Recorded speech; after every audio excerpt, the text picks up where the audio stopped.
So today we wanted to talk about what I think is probably one of the top three issues we face in our client interactions, which is alignment and expectations and what you can hope to accomplish from your marketing. And the reality of most of the decisions you make around your marketing investment is that every action you take has an equal and opposite reaction somewhere else. So marketing is not about some perfect matrix that gets you everything you want and checks all of the boxes. It's about understanding the trade-offs. So on the screen, I have this quote from Alex Hormozy, and I have it in there as ish, because these words aren't like in the exact order that he said them, but it's something along the lines of, every path you choose has pain. Which pain will you choose? So there are tons of things in our business that we run into that I think fit this description. It's not that there's an easy way out or it's a perfect way out. It's every decision, we're accepting the trade-offs and the pros and cons, and we're picking a lane and picking a path. So we're going to talk about a lot of the things that come up from a marketing standpoint that I think are a really good layer to understand that overgirds all of your marketing strategy decisions. And I think for you, those of you that are marketing managers and owners, this is going to be a very illuminating presentation and hopefully set of talking points today. So we're going to go through two different scenarios here, because these are two patients that might have chosen, or two med spas that chose different paths in terms of their strategies. So practice A, in our scenario, they're seeing lots of new patients. Some of you have been here if you've worked with marketing agencies that have run things like meta ads. And when you do this, these are some of the things that we hear. Yeah, I'm seeing lots of new patients, but I'm worried about patient quality. I'm seeing too many discount shoppers. The people aren't spending much. I feel like this isn't generating an ROI. So if that sounds like you, we're going to explain what you're dealing with there and the pain that you're choosing. Practice B, let's say this is their situation. Yeah, I get it. When we see a client, they're really high quality clients. They're spending a lot of money, but I'm not seeing that many of them. So I feel like the results stink. Like, I'm spending a lot of money and I'm not seeing that many patients. I'm concerned about the rate of growth and the speed of growth. I feel like I'm paying too much to acquire a client. So I'd say these are two extremes that sort of illustrate scenarios that we run into with clients that are spending money on marketing. So there are a bunch of different things practices want their marketing to do. And we're going to talk about choosing your pain and the pros and cons, what's required to achieve this goal in the next slides.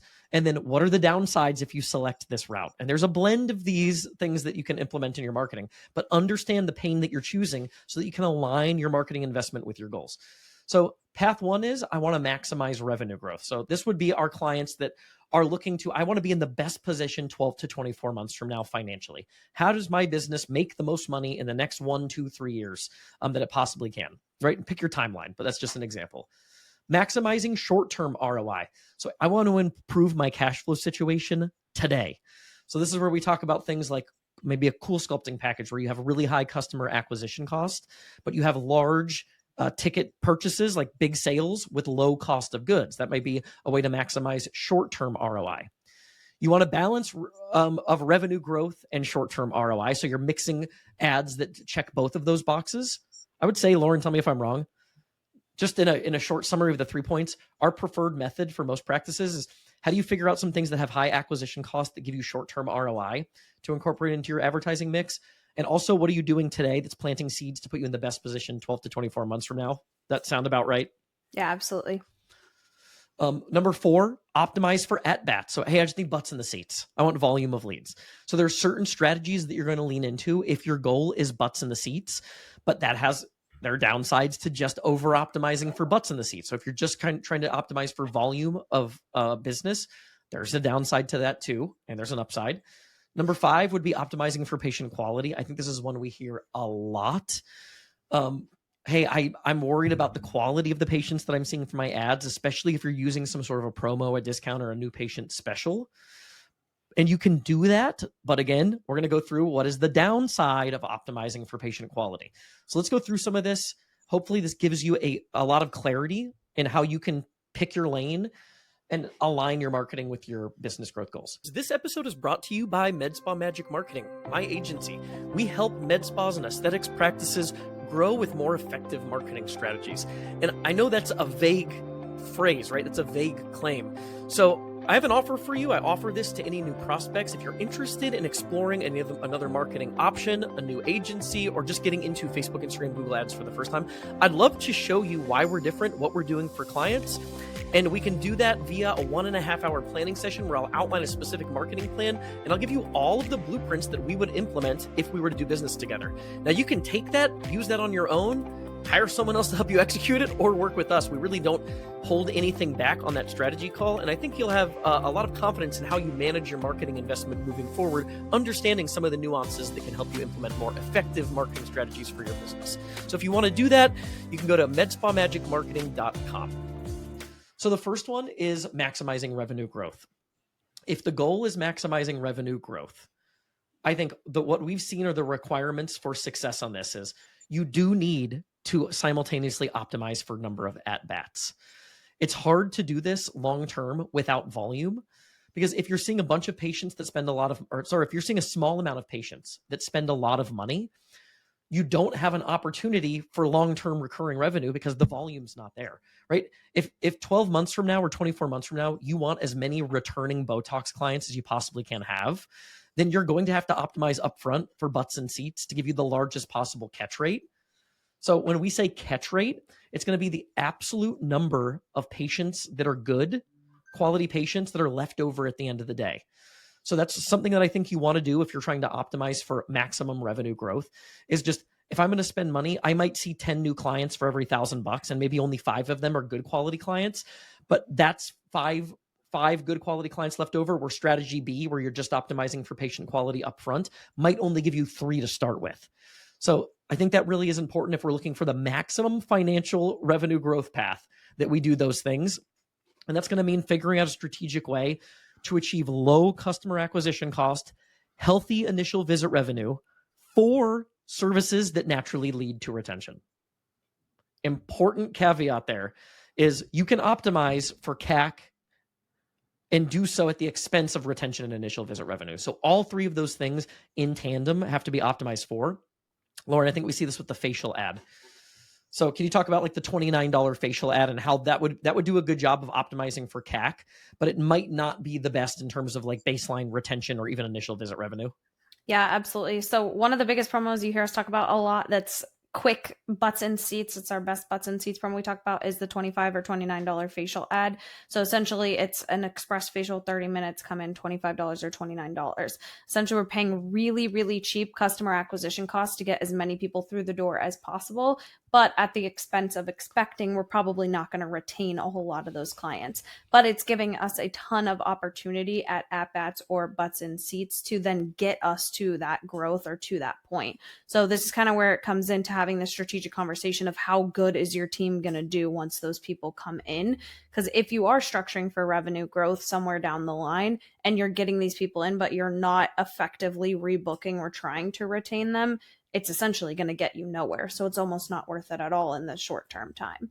I have a client this kind of plays into where it feels like we're having a lot of back and forth, where they want to get to 300K revenue as soon as possible, but they want really high quality patients and they don't necessarily want to push injectables too much. So it's a big challenge of, well, we know how to get you to that goal, but you kind of have to be willing to shift around the strategy and the next steps to get to that goal.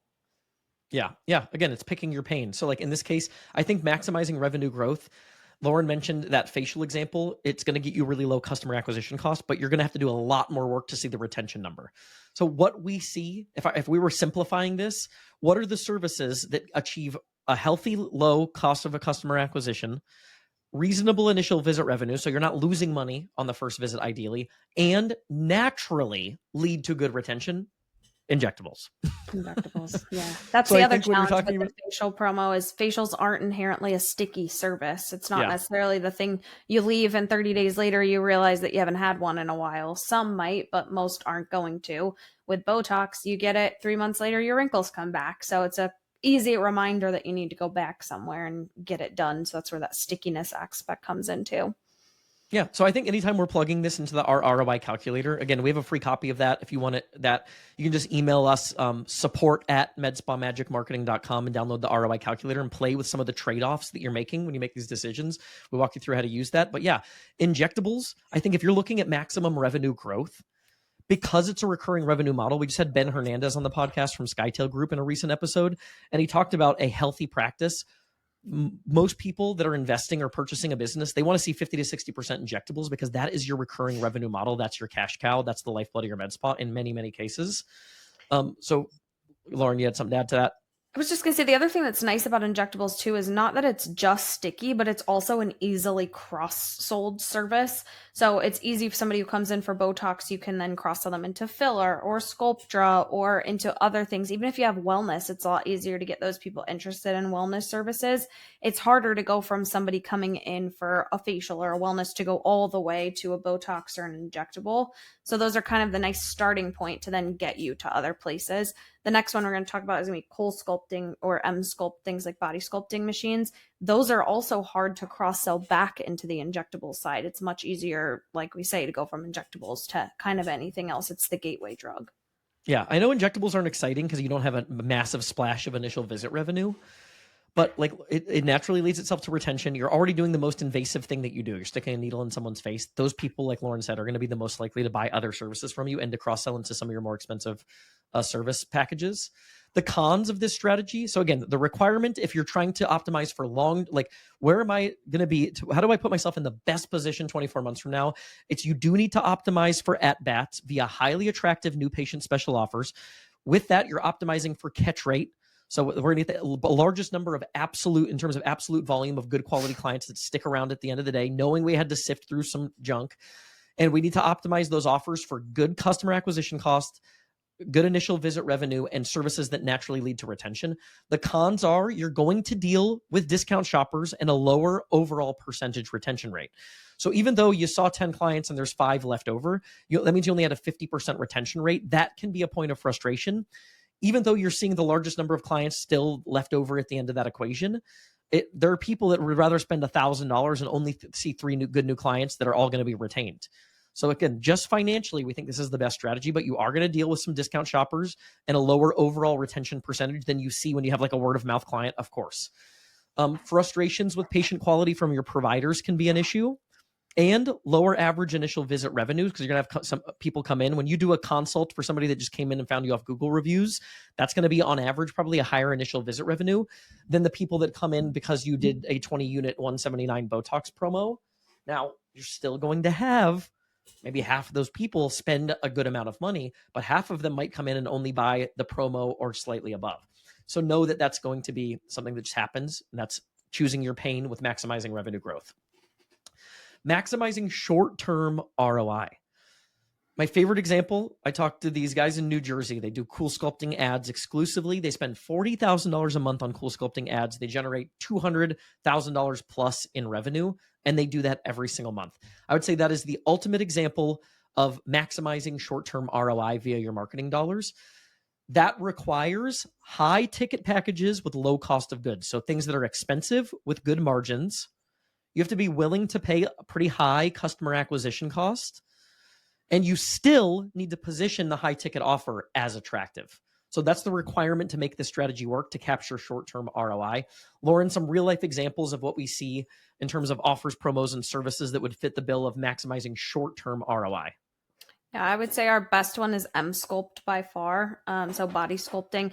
Cool sculpting for us has been a little bit trickier. It doesn't necessarily work as well as the one that we've heard sometimes or talk about, but M Sculpt definitely works the best. Typically right around a 50% off 6-session package. We can't necessarily advertise pricing on those specifically, but we can do a percentage discount, and those usually work really, really well. Like Ricky said, very low cost of goods, but it's also very high ticket. So that initial package purchase is usually somewhere around $3,000 or $3,500. We usually pay around $800 in customer acquisition cost. So it's very quick return on ad spend, simple. You're seeing less patients throughout the month, but they're spending a whole lot more on a low cost of goods service. So M Sculpt is definitely a huge one. Cool sculpting would probably be behind that. Some other ones that we hear a lot of questions about that kind of sound like they fit into this are things like laser hair removal and microneedling. Both of those are also really low cost of goods, Those, however, in the ad space don't necessarily work as well because there isn't so much of a margin that makes a whole lot of sense with your return on ad spend, like you see with a Cool Sculptor and Sculpt. With a microneedling, for example, if you sell one session at $900, your customer acquisition cost could be $700, somewhere around there, because you're not being the cheapest, if that makes sense. So Yeah. with those ones that are more challenging sells, you have to still position the high ticket offer as very attractive.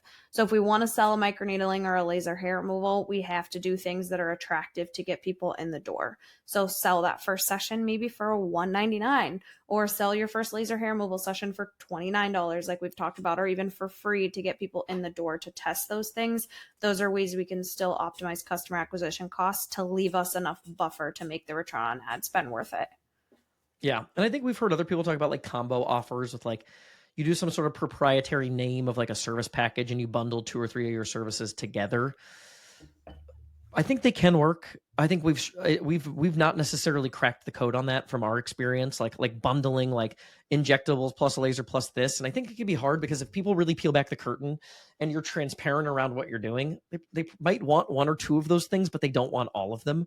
And unless the offer is extremely attractive via like a crazy price point, it's not going to be as lucrative. And that doesn't really check the box regardless if we're trying to maximize short-term ROI. We need there to be a large gap between our cost of customer acquisition and the gross margin on the initial visit. So high ticket, low cost of goods relative to initial cost of customer acquisition. Lauren mentioned for Sculpt selling a $3,500 package, but spending $800 or $1,000 to acquire that client. Think about what that means. For every $5,000 you spend, you're now only seeing 6 clients. Whereas with injectables, for every $5,000 you spend, you might have seen 40 clients. So it's going to be a massive difference in patient volume, but you're collecting a better margin up front. You're actually more profitable the first, second month you do this, but it plateaus because there's not, especially with those types of services, sometimes they don't naturally lend themselves to really good retention numbers. So it's going to not be the best long-term growth path for that reason. You don't have as much volume to spur on the recurring revenue part of the model. The cons of this, slower long-term growth, you're paying a really high customer acquisition cost. Hey there, wanted to briefly interrupt the episode to make a quick ask. If you're a podcast listener, it would mean the world to us if you leave a review for the podcast, whether that's on iTunes or Spotify. It's something I hadn't really remembered or thought of asking for, but it does help us show up more frequently so that we can reach more people with the information that we're providing. So it would mean the world to us if you'd leave a review on iTunes or Spotify, if you're listening on audio. If you're watching on YouTube, make sure to hit the subscribe button so you're in the loop for future videos and you don't miss any of the content that we're putting out. We talked about the balanced approach. I think this is our preferred method for most practices. How do we incorporate some things in the ads mix that cash flow immediately and create positive ROI while also building to the future so that we're in the best position building our client database for 24 months from now? It's definitely a business of volume. Like, you are not going to be a successful med spa if you have 15 really high paying clients. You would be much better off having 1,000 clients that buy a moderate amount of services and come back to you 3 times a year. So that volume is important, but I think a matrix of the 2 strategies that we just outlined is really preferable.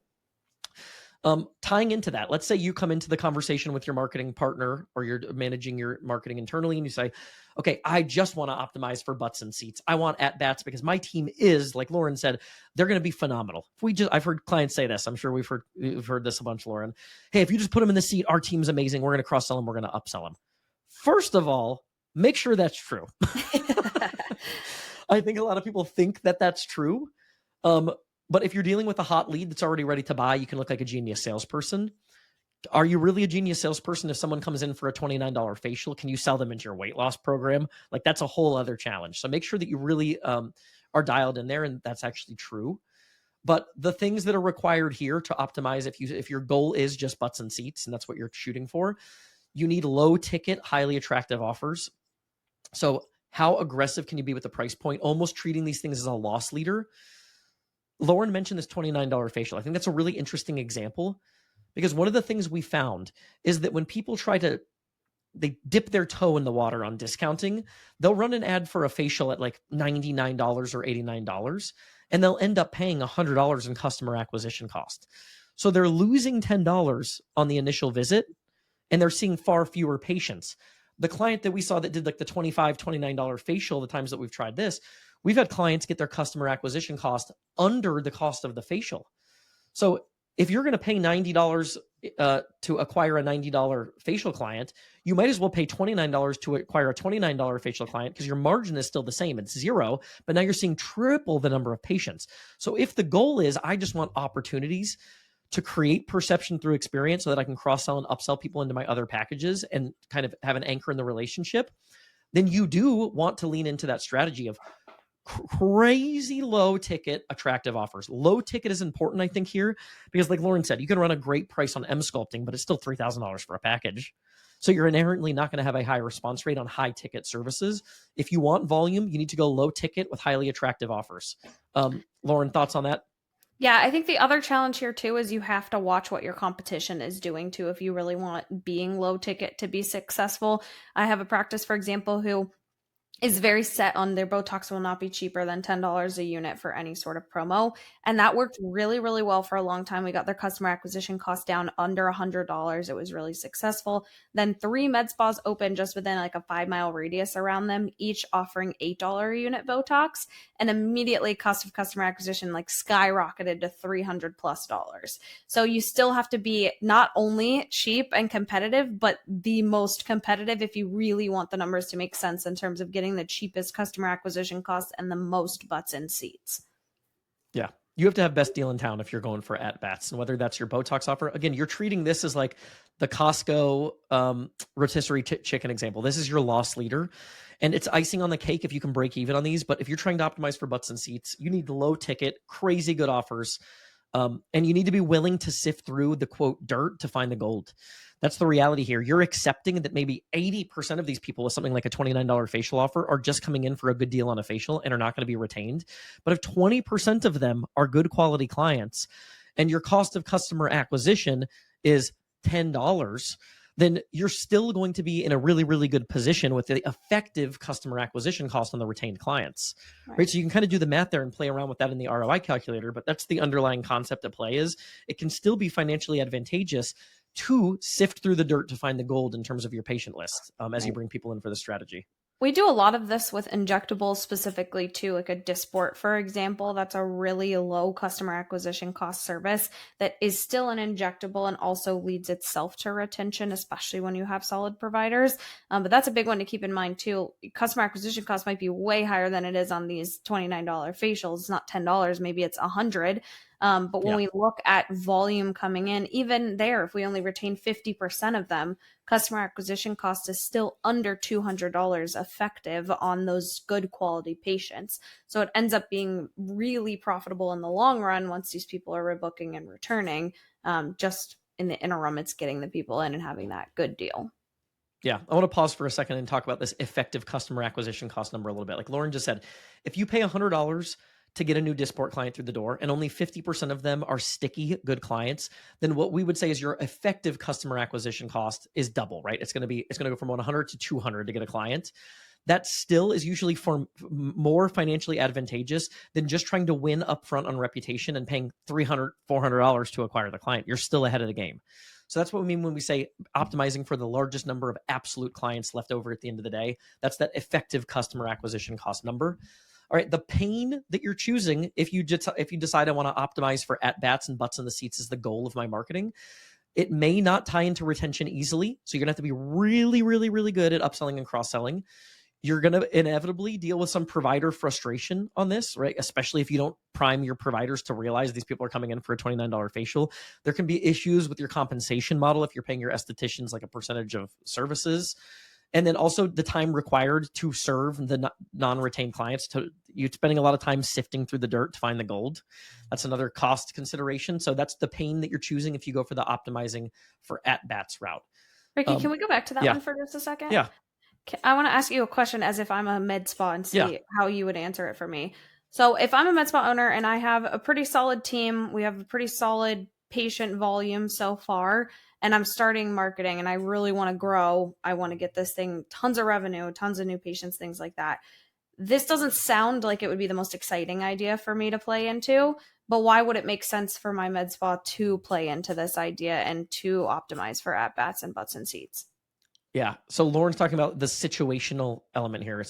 if you're like, I think the first time we ever tried that $29 facial or the $25 facial, it was a new esthetician that was full-time and had nobody on the books. Great time to pull the lever on this strategy, because that person's either sitting there with nothing to do or they're getting the opportunity to cross-sell and upsell some people by getting butts in the seats. If you're an established practice with limited availability, you do have the opportunity cost that you have to face of dealing with the time required to sift through the dirt, and the strategy might not make sense. So be careful of what you wish for. If you're an established practice looking to fill some slots, you might say you want butts in the seats, but you don't want butts in the seats at all costs. So you want to find a balance there, like Lauren said, where maybe you are doing something on the injectable side. You're finding an offer that does have maybe a more moderate customer acquisition cost of $150 or so.